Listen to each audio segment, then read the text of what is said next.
Olá, seja bem-vindo a mais uma edição do Jornal Toda Hora. Aproveite para ficar por dentro no que é notícia no Brasil e no mundo. E mais de 24 milhões de pessoas afirmaram terem sido vítimas do golpe do Pix ou de boleto falso. E os prejuízos chegam a quase 29 bilhões de reais. Uma pesquisa Datafolha aponta que 24 milhões de brasileiros foram vítimas de golpes do Pix ou de boletos falsos. O levantamento foi feito em parceria com o Fórum de Segurança Pública e ouviu mais de 2.000 pessoas a partir de 16 anos em 130 municípios. Entre os entrevistados, 14% responderam que caíram em golpes virtuais. No ano passado, eram 10%. O prejuízo acumulado chega a quase 29 bilhões de reais, uma média de R$ 1.198 por pessoa. Segundo o levantamento, 37% dos entrevistados que sofreram tentativas de golpe do Pix ou boleto são da classe A ou B, enquanto 22% são das classes C, D e E.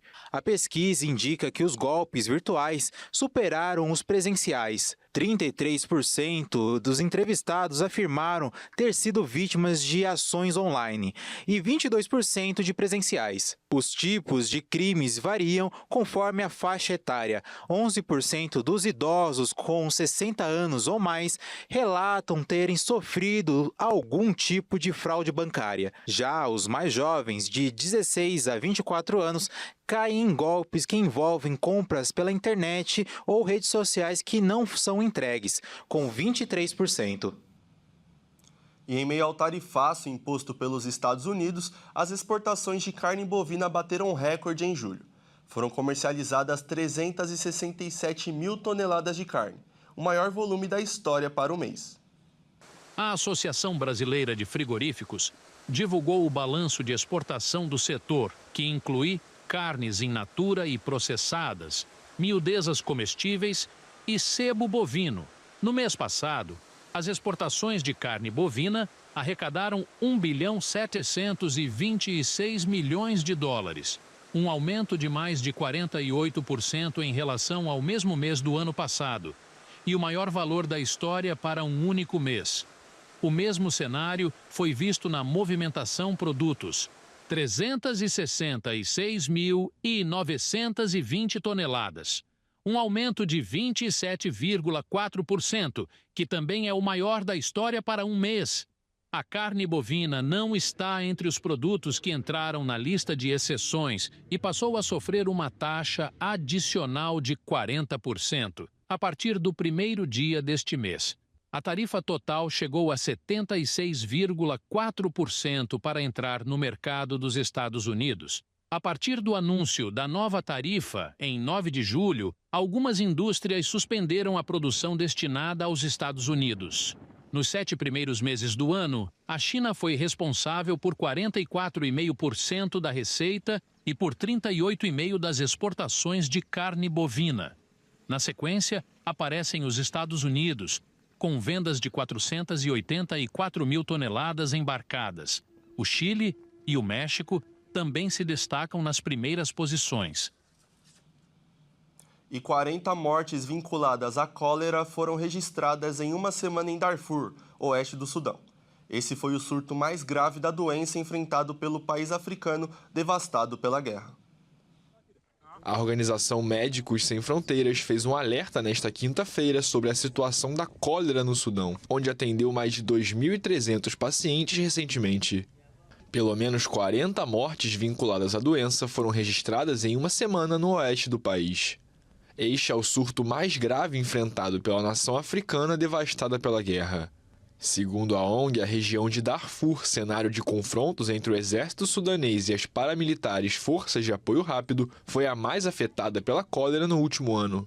A Organização Mundial da Saúde confirmou que desde julho de 2024, quase 100 mil casos da doença foram registrados em todo o Sudão e destacou que há uma propagação por todo o país. O Fundo das Nações Unidas para a Infância informou que desde agosto de 2024 houve mais de 2.400 mortes em 17 dos 18 estados do Sudão. A temporada de chuvas que se intensifica em agosto pode agravar a crise de saúde. A cólera é uma infecção intestinal aguda que se propaga através de alimentos e água contaminados com bactérias, frequentemente procedentes de matéria fecal.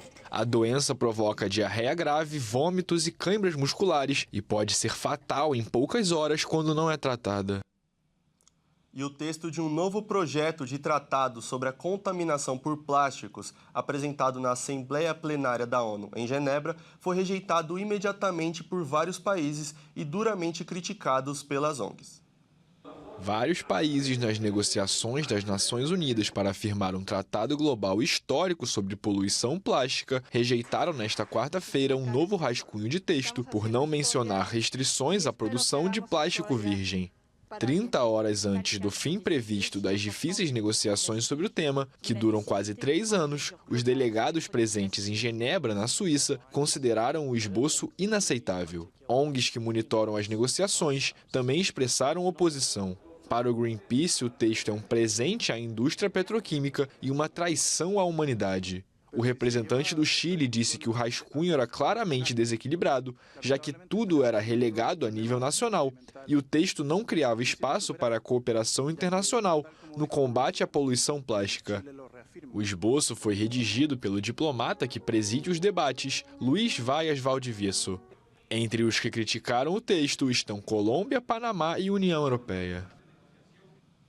Um piloto suíço bateu o recorde de altitude para um avião elétrico movido a energia solar em um voo que levou a mais de 9.500 metros. 9.521 metros. Essa foi a altura alcançada pelo piloto suíço Rafael Domian. A equipe dele anunciou nesta quarta-feira a marca, que representa o recorde de altitude para um avião elétrico movido a energia solar. O avião Solar Stratus fez o voo histórico na terça a partir do aeroporto de Sion, no sudoeste da Suíça, aproveitando as temperaturas térmicas do ar quente para superar o recorde que durava 15 anos. A marca anterior era de 9.235 metros e foi estabelecida em 2010 pelo avião Solar Impulse com o também suíço André Borschberg. O voo de Domian esta semana durou 5 horas e 9 minutos. Os dados vão ser enviados agora ao órgão regulador da Federação Mundial de Esportes Aéreos, que decidirá se validará o novo recorde. Genial! E esta edição do Jornal Toda Hora fica por aqui. Acompanhe nosso canal no YouTube, onde você pode conferir todos os nossos jornais e se manter muito bem informado. Eu volto às 2h50 com mais notícias. Até logo!